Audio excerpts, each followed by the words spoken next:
প্রাথমিক বিদ্যালয়ে শিক্ষক হিসাবে চাকরি করতে যান তখন সেখানে 11,000 টাকা বেসিক দিয়ে শুরু করেন। যখন সেকেন্ডারি এডুকেশনে চাকরি করতে যান বেতন পান 16,000 টাকা। আমাদের দেশের প্রাথমিক শিক্ষা এবং মাধ্যমিক শিক্ষা এই দুইটা হচ্ছে ফিডার ইনস্টিটিউশন। টোটাল জিডিপির 2% আমরা শিক্ষার জন্য রেখেছি। এবং শুধু তাই নয়, আমরা অনেক সময় দেখি যে প্রাইমারি স্কুলের টিচাররা, এই সংসদে দাঁড়িয়েও আমি বলেছি যে অনেক সময় আমরা এখনো দেখি যে প্রাইমারি স্কুলের শিক্ষকরা তাড়াতাড়ি করে ক্লাস করিয়ে হয়তো আরেকটি সেকেন্ড একটি কোনো জবে অথবা কৃষিকার্যে যেটাই হোক একটি সেকেন্ড জবে তাকে যেতে হয়, তা না হলে তার জন্য সংসার চালানো কষ্টকর হয়ে যায়।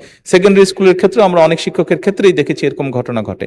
এই কাজটি যাতে তাদের না করতে হয় এবং তারা যাতে একটা বিশ্ববিদ্যালয়ের শিক্ষার্থী অথবা যারা চাকরি প্রার্থীরা যখন প্রাথমিক বিদ্যালয়ে শিক্ষক হিসাবে চাকরি করতে যান তখন সেখানে 11,000 টাকা বেসিক দিয়ে শুরু করেন বর্তমান প্রেক্ষাপটে। অর্থাৎ এই চাকরিটা হচ্ছে 13 গ্রেডের চাকরি এবং তৃতীয় শ্রেণীর। একজন যখন সেকেন্ডারি এডুকেশনে চাকরি করতে যান তখন বেসিক বেতন পান 16,000 টাকা। এটা 10ম গ্রেডের এবং দ্বিতীয় শ্রেণীর চাকরি। আমাদের দেশের প্রাথমিক শিক্ষা এবং মাধ্যমিক শিক্ষা এই দুইটা হচ্ছে ফিডার ইনস্টিটিউশন। আমরা যদি ভালো শিক্ষার্থী ফিডার ইনস্টিটিউশন থেকে আমরা টারশিয়ারিতে পাঠাতে পারি তাহলে সেখানে একটা রিসার্চ বেসড আমরা একটা আউটকাম পাবো। মাননীয় প্রধানমন্ত্রীর কাছে আমার প্রশ্ন, বর্তমান বাস্তবতায় 11,000 টাকা বেসিক এবং 16,000 টাকা বেসিক দিয়ে এই আসলে শিক্ষক হতে আগ্রহ নিয়ে এসে এখানে আসলে দিন শেষে সার্ভাইভ করা খুব কঠিন হয়ে যায়। সেজন্য প্রাথমিক এবং মাধ্যমিক শিক্ষকদের বর্তমান প্রেক্ষাপটে, আপনিও বিদেশে দীর্ঘদিন থেকে এসেছেন, আপনি সেখানে শিক্ষা প্রতিষ্ঠানগুলো দেখেছেন, সেই বাস্তবতায় আমরা এই ফিডার ইনস্টিটিউশন গুলার শিক্ষকদের মান উন্নয়নের জন্য, তাদের বেতন বৃদ্ধির জন্য, যাতে করে বেশি বেশি মানুষ বা শিক্ষার্থী এই ধরনের চাকরিগুলো করতে আগ্রহী হয়, সেটার জন্য আপনার বিশেষ কোনো পরিকল্পনা রয়েছে কিনা সেটি জানতে চাচ্ছি মাননীয় প্রধানমন্ত্রী।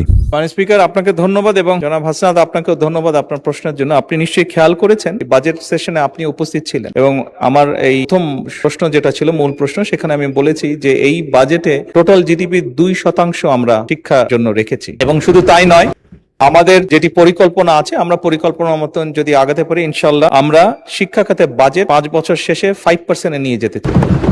এবং অবশ্যই এগুলো আমরা যখন দেখেছি স্বৈরাচারের সময় শুধু বিল্ডিং হয়েছে কিন্তু হিউম্যান রিসোর্সের কোনো উন্নতি হয় নাই। আমি আপনার সাথে সম্পূর্ণ একমত যে আমরা যদি আমাদের প্রাইমারি এবং সেকেন্ডারি এই শিক্ষকদেরকে যদি আমরা সঠিকভাবে ট্রেনিং দিতে না পারি, কিন্তু শুধু ট্রেনিং না, ট্রেনিং এর সাথে তাদেরকে তাদের সম্মানীয় যদি বৃদ্ধি করতে না পারি, তাহলে অবশ্যই আমরা প্রত্যাশা করি না যে তারা ভালো কিছু ডেলিভার করতে পারবে। আমাদের তাদেরকে প্রশিক্ষণ দেওয়ার যেরকম কর্মসূচি রয়েছে, প্রশিক্ষণ দেওয়ার যেরকম পরিকল্পনা রয়েছে বোথ সেকেন্ডারি অ্যান্ড প্রাইমারি, একই সাথে পর্যায়ক্রমিক ভাবে আমরা যাতে তাদের সম্মানীয় বৃদ্ধি করতে পারি। আমরা অনেক সময় দেখি যে প্রাইমারি স্কুলের টিচাররা, এই সংসদে দাঁড়িয়েও আমি বলেছি যে অনেক সময় আমরা এখনো দেখি যে প্রাইমারি স্কুলের শিক্ষকরা তাড়াতাড়ি করে ক্লাস করিয়ে হয়তো আরেকটি সেকেন্ড একটি কোনো জবে অথবা কৃষিকার্যে যেটাই হোক একটি সেকেন্ড জবে তাকে যেতে হয়, তা না হলে তার জন্য সংসার চালানো কষ্টকর হয়ে যায়।